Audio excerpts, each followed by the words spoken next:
Folks, if you've been considering using Amazonia Aqua soil but haven't quite dug in yet, I want to first give you an enthusiastic 2 thumbs up to give it a try, but I also wanted to share my experience in working with this substrate for 2 years. It is a little bit different than traditional aquarium substrates. There's a few more steps in using this, and I wanted to share that in what will be a 2-part small video series on using Amazonia Aqua soil, all coming up right now.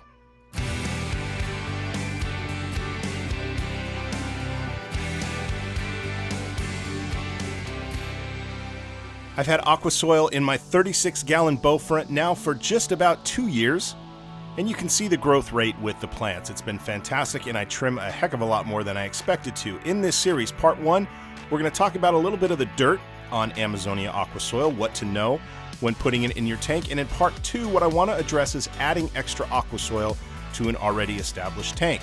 There's a couple extra steps to know about there. So, the good dirt. What's great about Amazonia Aqua soil? Made popular by the late Takashi Amano, rest in peace, this uses a rare natural plant-based Japanese black rice soil which is rich in nitrogen and organic compounds. I want to reiterate, outstandingly rich in nitrogen, which of course is one of the 3 macronutrients plants need: NPK, nitrogen, phosphorus, and potassium. So there's already a lot of great stuff in this substrate when it goes into your tank. Number 2, it has a very high CEC rating. Now, what is a substrate's CEC? You might have heard this before. When you hear about a substrate's CEC rating, that stands for cation exchange capacity. This is a substrate's ability to attract, absorb, hold, and release nutrients, making them more available to your plants.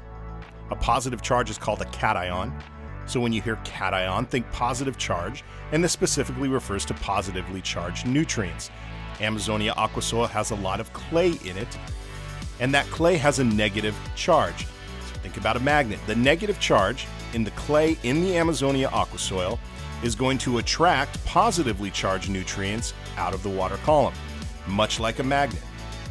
Positively charged nutrients like potassium, magnesium, and calcium that may be floating around in the water column are going to be attracted to the negatively charged particles in the clay, and that's going to make these positively charged nutrients move slower through the substrate. When they're moving slower through the substrate, the plants have access to them longer, and they're more usable for your plants. Now, as you might guess, substrates with a low CEC rating, well, this means the nutrients are moving a lot faster through the substrate.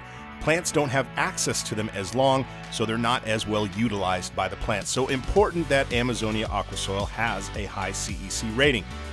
Number 3, I found it's easy to plant in. Now, the substrate is fairly light. Even so, the plants still anchor well in it, and they do spread really well. The size of the granules allows water and oxygen to pass through very nicely. But one tip, if you're using a power head or if you have a shallow tank, it will blow the substrate around.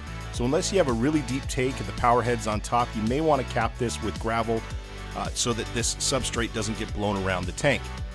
The messy dirt, what you need to know. As I mentioned before, a few more steps are required with Amazonia Aqua soil than a lot of regular aquarium substrates. So it takes a little bit more patience. And number 1, it does leach ammonium into the water column as soon as you place it in your tank. While ammonium itself isn't toxic to our fish, when it's exposed to an environment where pH is neutral or slightly above neutral, as an example here, my water is at a pH of 7.6. As soon as that ammonium gets exposed to that environment, it's immediately converted to ammonia. Yes, folks, this is the bad ammonia we don't want in our tanks. So it takes a little patience. It took me 2 to 3 weeks of water changes to finally get my ammonia reading to 0. Now, this isn't all a bad thing. This actually helps your cycling process. So instead of having to put some food in there and letting it rot to create an ammonia source for beneficial bacteria to feed on, or starting with a few fish that create ammonia, the ammonia is already in the water, leaching out of the substrate when it's put in your tank.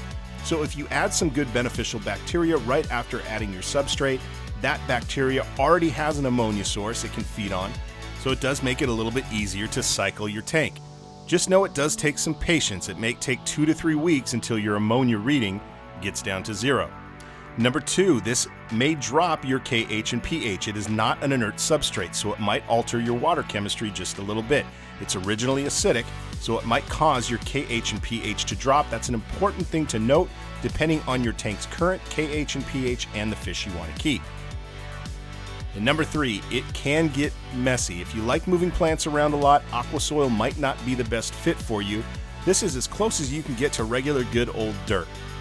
So if you try to replant, this does settle, but during that process it does get very, very cloudy, and a lot of particles will get into your filters, or if you're using an intake sponge, you'll have a lot of particles on your intake sponge. That'll have to be cleaned. So just know with this substrate, it's best to plant, set it, and forget it. Otherwise, it really does make a mess to try to move around. And number 4, after about 1.5 years, as with most aquarium substrates, you may have to supplement with root tabs, but I found I haven't had to do that very much because the substrate has a high CEC rating and I do dose the water column. A lot of those nutrients are absorbed into the substrate bed and made available to the plants. But overall, if you don't mind being a little bit patient on the setup, this has been a terrific substrate. 2 thumbs up on it. And if you are considering it, I would definitely encourage you to give it a try and see what you think. Coming up in part 2 in this little mini-series, I do want to talk about adding Amazonia aqua soil to an already established tank, because as you might guess, there are a few steps to take there. Folks, I hope this video was helpful to you. Please like, comment, subscribe for future content, and as always, really appreciate you watching.